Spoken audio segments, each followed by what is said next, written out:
Gajah diburu orang karena gadingnya. Rusa menjadi indah karena tanduknya. Dan badak dikejar orang karena culaknya. Gajah yang tak bergading, rusa yang tak bertanduk, bahkan badak yang tak berculak, segera kehilangan keindahannya. Demikian kalau ini kita pindahkan kepada nilai-nilai keimanan. Orang yang beriman dikenal karena ia punya ciri, punya tanda. Apa tandanya? Al-Anfal ayat 2 dan 3 menjelaskan itu. Innamal mu'minun, sesungguhnya yang benar-benar dinamakan orang beriman itu, siapa mereka? Pertama, alladzina idza dzukirallahu wajilat qulubuhum. Apabila disebut nama Allah, bergetar hatinya. Nama Allah sanggup menggugah jiwanya. Bagaimana ini bisa terjadi? Dalam hidup Allah memberikan satu hati kepada kita. Di hati yang cuma satu itu terkumpul sejuta rasa. Apa yang paling mengambil tempat terbesar di hati kita, itulah yang kalau disebut hati akan bergetar. Jadi kalau hati sepenuhnya sebagian besar diisi harta, di sebagian besar diisi pangkat dan jawatan, sebagian besar diisi dengan segala macam yang lain, itu yang akan membuat dia bergetar. Orang-orang yang beriman, sebagian besar hatinya diisi oleh Allah.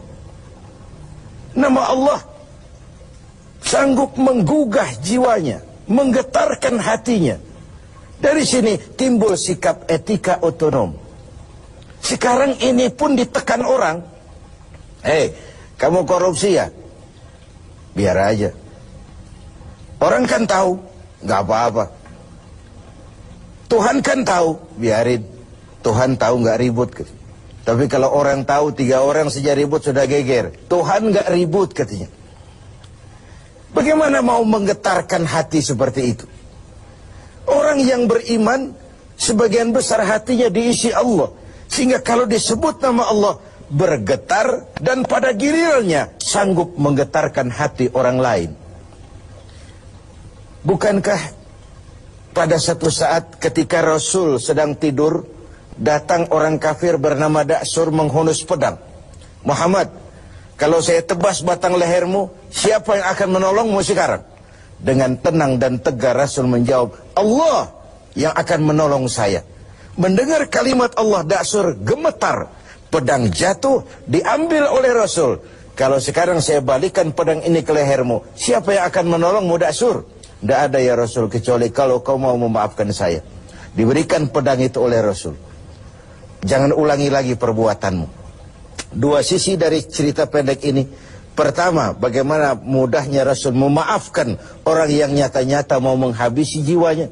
Yang kedua, kalimat Allah ketika diucapkan oleh Rasul yang batinnya bersih, menggetarkan Da'sur, menggetarkan hati orang lain.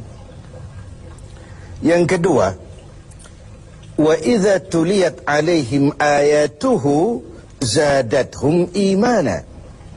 Orang beriman itu kalau dibacakan kepada mereka ayat-ayat Allah, bertambah keimanannya.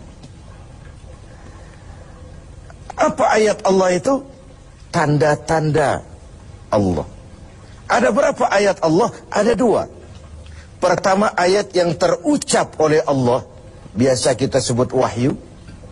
Yang kedua, ayat yang tercipta oleh Allah, alam semesta jagat raya ini. Adapun orang-orang yang beriman melihat ayat Allah yang tercipta, membaca ayat Allah yang terucap, semakin bertambah imannya. Dia berdiri di tepi pantai, bukan main lautan luas terhampar biru membentang, ombak menghempas diri ke tepian. Kalau laut saja begini hebat, apalagi yang bikin laut. Allahu Akbar. Dia tidak memuji laut, tapi dia memuji yang bikin itu laut. Bukan main gunung menjulang tinggi, menunjang angkasa. Kalau laut, gunung saja begini hebat, apalagi yang bikin itu gunung. Bukan main otak manusia. Dengan kemajuan ilmu dan teknologi, nyaris tidak ada yang rahasia lagi dalam kehidupan ini. Kalau otak saja begitu hebat, apalagi yang bikin otak. Dia tidak memuji otak, dia memuji yang bikin otak. Apapun yang dia saksikan, dia kembali kepada Rabbana ma khalaqta hadza batila. Tuhan, tidak satupun yang engkau ciptakan ini dengan sia-sia. Baik ayat Allah yang tercipta alam semesta jagat raya, baik ayat yang terucap wahyu ini, keduanya kalau dibacakan semakin menambah keimanannya. Kita pandai baca ayat yang terucap oleh Allah. Sering kita khatam Quran, tapi kita kurang pandai membaca ayat yang tercipta oleh Allah. Bumi ini ayat Allah, baca. Mengandung gas, minyak, batu bara. Pakai apa membaca ayat Allah di bumi? Pakai ilmu geologi. Angkasa luar ayat Allah, baca. Bagaimana membaca angkasa luar? Pakai ilmu astronomi. Laut ayat Allah, ada minyak lepas pantai, ada mutiara, ada kekayaan-kekayaan di dasar laut. Bagaimana membaca ayat Allah di lautan? Pakai ilmu oceanografi. Hasil pengkajian ini, Rabbana ma khalaqta hadza batila. Tuhan, tidak satupun yang kau ciptakan ini sia-sia. Semua ada manfaatnya. Maka orang beriman, semakin dibacakan ayat Allah, baik yang tercipta maupun yang terucap, imannya semakin tambah. Kajiannya kepada alam semesta makin mendekatkan dia kepada Allah Subhanahu wa ta'ala. Yang ketiga, wa ala rabbihim yatawakkalun.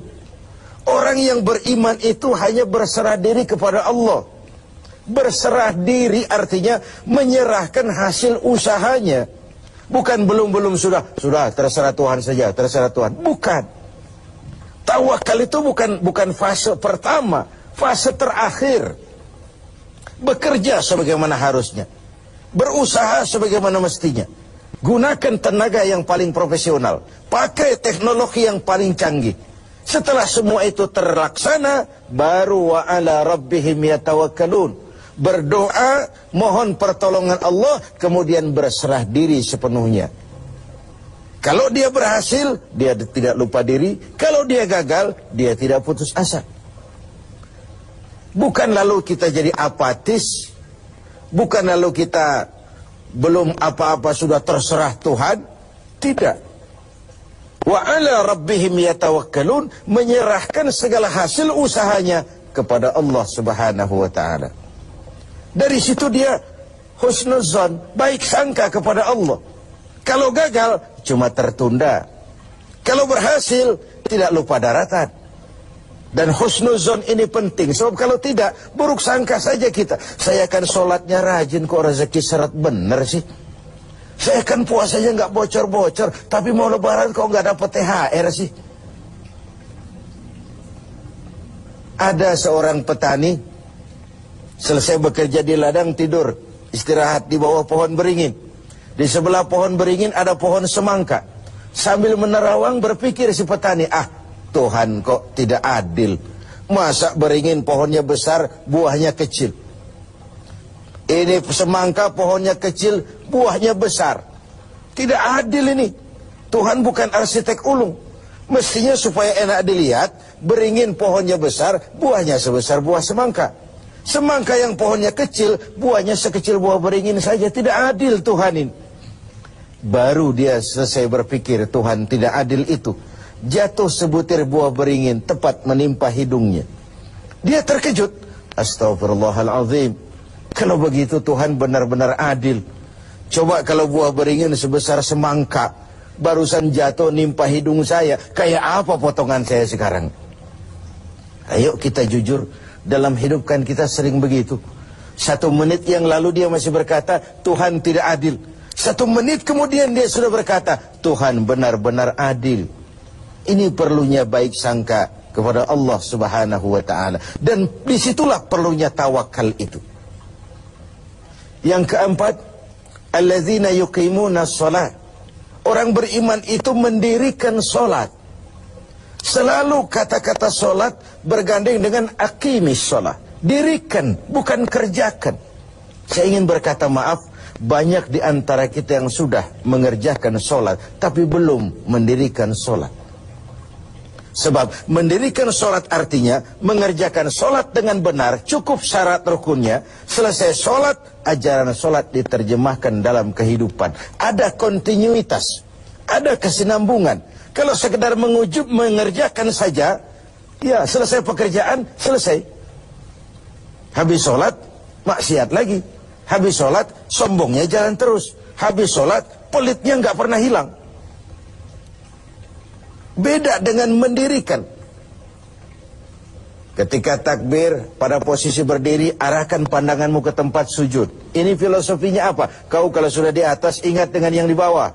Kau sudah kaya, ingat sama yang miskin. Kau sudah berkuasa, lindungi yang rakyat jelata. Kau sudah jadi orang alim, bimbing yang awam. Sholat, berdiri, arahkan pandangan ke tempat sujud. Ini mendirikan, bukan sekedar mengerjakan.